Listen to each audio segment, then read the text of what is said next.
Howdy sports fans, are you good? Good. The recent news that Disney were reviving the gaming arch of Lucasfilm, now known as Lucasfilm Games, has been a bombastic start to 2021 as far as the gaming industry is concerned. Fans were left buzzing after the announcement of Machine Games and Bethesda working on an Indiana Jones game, but it's the Star Wars related news that's really shocking. EA and Disney have a partnership where EA had exclusive rights to develop and publish games in the Star Wars franchise until 2023, but that exclusivity will not be renewed, as Lucasfilm Games are working with UBISOFT to create an open world game set in the Star Wars universe. Lucasfilm Games have also promised more games will be announced in the coming 12 months. Naturally, Ubisoft working on a Star Wars game means that the floodgates are now wide open.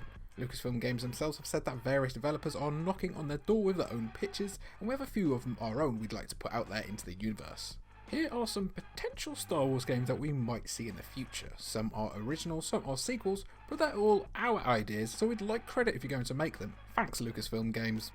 At number 1, Bandai Namco on Masters of Teras 2. Yes, really. Masters of Teras was an ill-fated fighting game for the PS1 that brought together various characters from the Star Wars franchise like Luke, Han, Leia and Vader, along with some original characters, and stuck them in an underwhelming 3D fighting game that looked like Tekken with lightsabers. The PS1 early PS2 days was a golden era for fighting games, but it appears that right now is a new golden era, with plenty of fantastic modern fighting games to choose from. With that in mind, the time is right for a proper Star Wars fighting game, potentially in the form of Masters of Teras 2, BAYBEEE! The real question is which developer would get the honour of making a follow-up to the Star Wars equivalent of Shaq Fu, but that's an easy answer. Bandai Namco. Some would argue for Arc System Works, which makes sense considering they're a fantastic developer with prior experience of nailing fighting games based on established properties, but Bandai gets the nod here.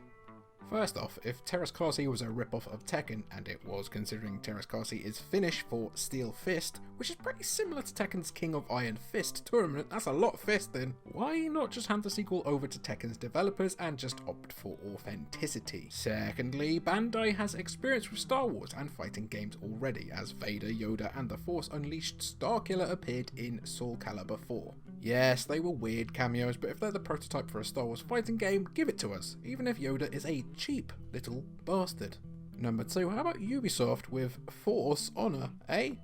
Shockingly, there hasn't been a game that tries to properly emulate the energy and hype of a great lightsaber duel yet, one of the most important and recognisable aspects of the entire franchise.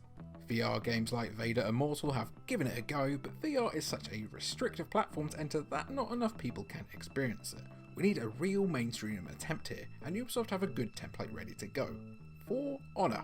The weapons-based multiplayer brawler from Ubisoft provides one of the most tense competitive experiences on the market, as teams of up to 4 players fight each other with a variety of medieval weapons. Just swap the spears and swords for lightsabers and other Star Wars weapons and you've got a multiplayer game ready to go.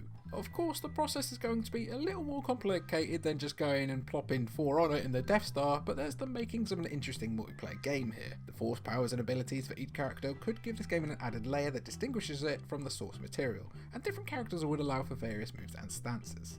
Yeah, we realise we're asking for another fighting game here, essentially, but it's a good idea, so go start making it immediately. Go on your pop. Go on, time's wasting. At number 3, this one makes too much sense. Platinum on The Force Unleashed 3. We mentioned The Force Unleashed earlier on, so let's revisit that thought for just a second. Back when LucasArts was still a thing, The Force Unleashed was a 3D action game that saw players take control of Starkiller, an apprentice of Darth Vader's who began to realise that maybe the Empire isn't all that good actually.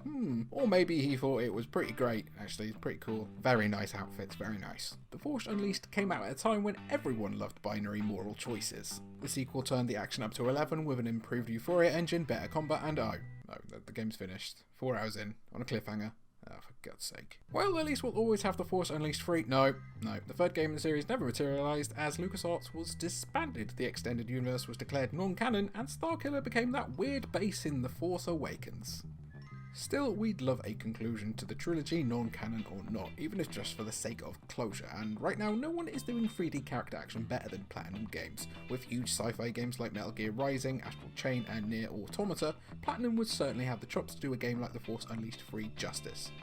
Just let us go on an Ewok killing rampage and you can take my money now. And number 4, Frontier do Elite Dangerous, but Star Wars. Frontier have established themselves at being the best when it comes to both managing high pressure situations and exploring space, and Star Wars has the range and depth to provide for games that explore both of those niches. Yeah, granted both of these games might be a bit too obscure to lure the money out of Disney's coffers, but they're worth mentioning all the same. For management sim fans, how does Death Star Simulator sound? You'd be put in control of the most iconic space station spherical laser weapon, not moon, in history, managing the day-to-day minutiae of the Death Star. You'll need to make sure your canteen is well stocked, the portholes are closed, and your defences are primed in order to crush the Rebel Alliance, once and for all. As for Elite Dangerous but in a galaxy far far away, that's a working title, the formula will be very much the same as Elite as you try to blaze a trail through a galaxy filled with hostile factions and other beings that want you very much dead. This idea could be the best depiction of how smugglers, bounty hunters and mercenaries would operate within the world of Star Wars, using the cash you make from jobs to upgrade your ship, weapons and more, or playing the Empire/First Order and the rebels against each other for profit. This one would probably be for the adults because, as we all know, adults love working 2 jobs. And finally, Capcom or Creative do a survival horror.